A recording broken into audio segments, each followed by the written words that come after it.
ఏపీలో అసెంబ్లీ ఎన్నికలు సమీపిస్తున్న వేళ అన్ని రాజకీయ పార్టీలు తమ వ్యూహాలకు పదును పెడుతున్నాయి.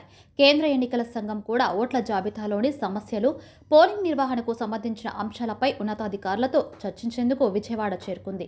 ఈ రోజు ముఖ్య పార్టీల నేతలతో సమావేశం నిర్వహించింది.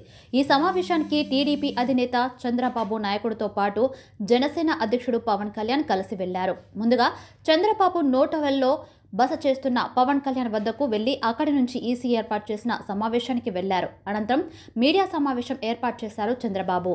ఎన్నికల అధికారులను కలిసి రాష్ట్రంలో ఓటర్ల జాబితాలో ఓట్ల తొలగింపుపై ఫిర్యాదు చేసినట్లు తెలిపారు. ఏపీలో ఎన్నికలపై ఎలాంటి అవకతవకలు తావివ్వకుండా చర్యలు చేపట్టాలని కోరినట్లు తెలిపారు. తెలంగాణలో సజావుగా ఎన్నికలు సాగాయి, ఇక్కడ కూడా అలాగే నిర్వహించేలా చూడాలన్నారు. 6,000 నుంచి 7,000 ఓట్లు తొలగించినట్లు ఫిర్యాదు చేశామన్నారు. దొంగ ఓట్లపై చర్యలు తీసుకోవాలన్నారు. ప్రశ్నిస్తే బైండ్ ఓవర్ కేసులతో ప్రతిపక్షాలను వేధిస్తున్నారని తెలిపారు. అయితే సచివాలయ సిబ్బందిని ఎన్నికల డ్యూటీకి దూరంగా ఉంచాలని కోరామన్నారు. తమ కార్యకర్తలపై అక్రమ కేసులు పెడుతున్నారని ఆరోపించారు. తమ కార్యకర్తలను పనిచేసుకునివ్వడం లేదని ఎన్నికల కమిషన్ దృష్టికి తీసుకెళ్లినట్లు వివరించారు. ఇతర ప్రాంతాలకు వెళ్లిన వారికి ఓటు వేసే అవకాశం కల్పించాలని కోరినట్లు తెలిపారు. ప్రజల్లో ఉన్న తిరుగుబాటు చూసి ప్రతి చోట దొంగ ఓట్లను చేర్పించేందుకు జగన్ ప్రభుత్వం సిద్ధమైందని చంద్రబాబు ఆరోపించారు. చంద్రగిరిలో 1.10 లక్షల ఓట్ల కోసం ఫామ్ రాళ్లను 6లను ఇస్తే ఇప్పటికే 33,000 ఓట్లను ఆమోదించారని చెప్పారు. రాష్ట్ర ఎన్నికల కమిషనర్గా పనిచేసిన అధికారి గతంలో ఎదుర్కొన్న ఇబ్బందులు, కేంద్ర హోంమంత్రిని భద్రత కోసం అభ్యర్థించాల్సిన పరిస్థితి ఏపీలో ఉందని గుర్తు చేశామన్నారు. ఎన్నికల నిర్వహణలో సమర్థులైన అధికారులను వినియోగించాలని, ఏపీలో అధికార పార్టీకి అనుకూలంగా పనిచేస్తున్న అధికారులు జాబితాను ఈసీకి అందజేసినట్టు తెలిపారు. జాతీయ స్థాయి ఎన్నికల నిర్వహణలో టీచర్లు, అనుభవమున్న ఉద్యోగుల్ని ఎన్నికల నిర్వహణలో వినియోగిస్తారని, వారిని కాకుండా ఏపీలో సచివాలయ ఉద్యోగులతో ఎన్నికల నిర్వహణకు సిద్ధపడుతున్నారని, ప్రభుత్వం చేసే తప్పుల్ని వారితో చేయించాలని భావిస్తున్నారని సీఈసీకి చెప్పామన్నారు. బీఎల్ఓలుగా ప్రభుత్వ అధికారులు పనిచేసే వారిని వారు విధులు చేయకపోతే కఠిన చర్యలు తీసుకునే వారిమని బాబు గుర్తు చేశారు. ప్రస్తుతం బీఎల్ఓలుగా 2,600 మంది మహిళా పోలీసులను నియమించారని, వైఏపీ నీర్స్ జగన్ అనే కలెక్టర్ నుంచి అంతా ప్రచారం చేస్తున్నారని, వారిని ఎన్నికల విధుల్లో ఎలా వినియోగిస్తారని ప్రశ్నించామన్నారు. ఈరోజు నేను అదేవిధంగా జనసేన అధినేత పవన్ కళ్యాణ్ గారు కలిసి ఎలక్షన్ కమిషన్ కలిసాం. అన్ని విషయాలు కూడా చాలా స్పష్టంగా వారికి ఎక్స్ప్లెయిన్ చేశాం. నా సుదీర్ఘ రాజకీయ చరిత్రలో కానీ పవన్ కళ్యాణ్ గారు కూడా రాజకీయాల్లోకి రావడమే కాకుండా రాజకీయాలను వాచ్ చేస్తూ ఉండడం కానీ, ఇవన్నీ చూసిన తర్వాత ఎప్పుడూ జరగనటువంటి అరాచకాలు జరుగుతున్నాయి. ప్రజాస్వామ్యాన్ని అపహాస్యం చేసే పరిస్థితికి వస్తున్నారు. ఇంతవరకు మీరు చూస్తే కేసులు అయితే మా మీద విపరీతంగా బుక్ చేసి, అంటే ఎక్కడ కూడా పనిచేయకుండా చేయడం కోసం రాజకీయ పార్టీలని, రాజకీయ పార్టీల కార్యకర్తల్ని, లేకుంటే అందులో పనిచేసే వ్యవస్థని మొత్తం సర్వనాశనం చేయాలి, నిర్వీర్యం చేయాలని ప్రయత్నం చేశారు. ఇప్పుడు ప్రజల్లో ఉండే తిరుగుబాటు చూసిన తర్వాత హోల్సేల్గా ఓటర్స్ అందరినీ మార్చేయడం, దొంగ ఓట్లు వేసుకోవడం ఇలాంటివి చేస్తే తప్ప సాధ్యం కాదనే కన్క్లూజన్కి వచ్చారు. ఈరోజు ఒక ఎగ్జాంపుల్ ఇచ్చాం. ఒక్క చంద్రగిరిలో ఫామ్ 6 కింద 1,15,000 ఓట్లు ఇచ్చారు. దాంట్లో దగ్గర 33,000 ఓట్లు ఆమోదించారు. దాంట్లో వేరే నియోజకవర్గంలో విత్ ఎవిడెన్స్ అన్నీ కూడా మేము పెట్టాం. అవన్నీ కూడా వారికి ఎక్స్ప్లెయిన్ చేశాను.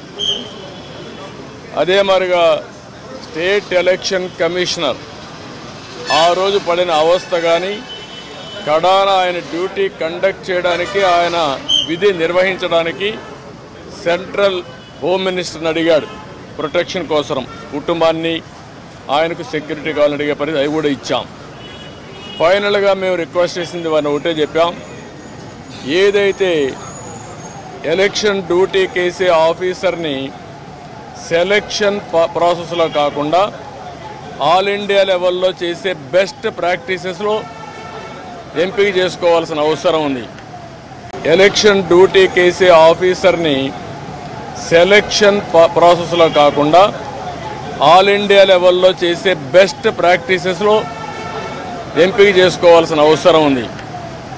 ఈరోజు సెలక్షన్ ప్రాసెస్ ఎందుకన్నానంటే ఆల్ ఇండియా లెవెల్లో టీచర్స్ని, గవర్నమెంట్ ఆఫీసర్స్ని, అనుభవం ఉండే వ్యక్తులు పెట్టుకుంటారు. వాళ్ళందరినీ లేదని చెప్పి వాళ్ళ మేము ఇవ్వలేమని గవర్నమెంట్ చెప్పి కడాన ఎన్నికలను అపహాస్యం చేసే విధంగా సచివాలయ స్టాఫ్తో వాలంటీర్లతో కండక్ట్ చేయాలని ప్రయత్నం చేస్తున్నారు. అంటే ఇటీవల వీళ్ళు నామినేట్ చేసిన వ్యక్తులతో పెట్టుకొని వీళ్ళు చేసే అన్ని తప్పుడు పనులు వాళ్ళ దగ్గర చేపించాలని. అదే సమయంలో మీరు చూస్తే బిఎల్ఓలుగా అంటే బూత్ లెవెల్ ఆఫీసర్స్ ఒకప్పుడు టీచర్లు చేసేవాళ్ళు, ఆఫీసర్లు చేసేవాళ్ళు. ఎక్కడ కూడా ఒక్క మిస్టేక్ కూడా ఉండేది కాదు. That is their duty. దానిపైన చాలా స్పష్టంగా ఆదేశాలు కూడా ఉన్నాయి. ఎవరన్నా కానీ డ్యూటీ స్పష్టంగా చేయలేకపోతే వాళ్ళని యాక్షన్ తీసుకోవడం, ఇంక్రిమెంట్స్ కట్ చేయడం, ఉద్యోగాలు తీసేయడం అన్నీ ఉంటాయని భయపడిపోయేవాళ్ళు. ఈరోజు ఎవరు చేస్తున్నారంటే కడాన మహిళా పోలీస్ 2600 మంది బిఎల్ఓని మహిళా పోలీసులు పెట్టేశారు. ఇది నాకు ఆశ్చర్యం వేస్తుంది. 83 నియోజకవర్గంలో మహిళా పోలీసులను బిఎల్ఓకి పెడితే వాళ్ళకి మహిళా పోలీసులకు ఏం తెలుస్తుంది ఇవన్నీ అంటే? ఇంకొక పక్క వై ఏపీ నీడ్స్ జగన్ అని కలెక్టర్ దగ్గర నుంచి అందరూ క్యాంపెయిన్లు చేస్తారు. ఇప్పుడు చేసిన అరాచకం చాలదు, రాతి యుగానికి తీసుకుపోవడానికి అలాంటి వాళ్ళు పెట్టుకొని చేసే పరిస్థితికి వస్తున్నారు. ఇవన్నీ మేము ఎక్స్ప్లెయిన్ చేసిన తర్వాత వారికి మా మీద కానీ జనసేన మీద కానీ దగ్గర 6000 నుంచి 7000 కేసులు మా మీద పెట్టారు. ఒక్క పుంగనూరులో ఒక కేసులో 250 మంది పెట్టారు. 200 మంది పైన జైలు పోయి వచ్చారు. ఇప్పుడు బైండ్ ఓవర్ కేసులు పెడుతున్నారు. అంటే నీ మీద కేసు ఉంది, పోలీసు వాళ్ళు నోటీస్ ఇస్తారు, ఎంఆర్ఓ దగ్గర సరెండర్ కావాలి అంటే మళ్ళీ బెదిరించడం. ఎలక్షన్లో ఎవరిని పని చేయనీయకుండా నిర్వీర్యం చేయడానికి, లేకపోతే మళ్ళా వాళ్ళని అరెస్ట్ చేయడానికి ప్రయత్నం చేసే పరిస్థితి వచ్చారు. ఇది జరిగితే ప్రజాస్వామ్యం ఇంక కూని అయిపోయినట్టే. There is no democracy. నేను ఆ విషయం చెప్పాను.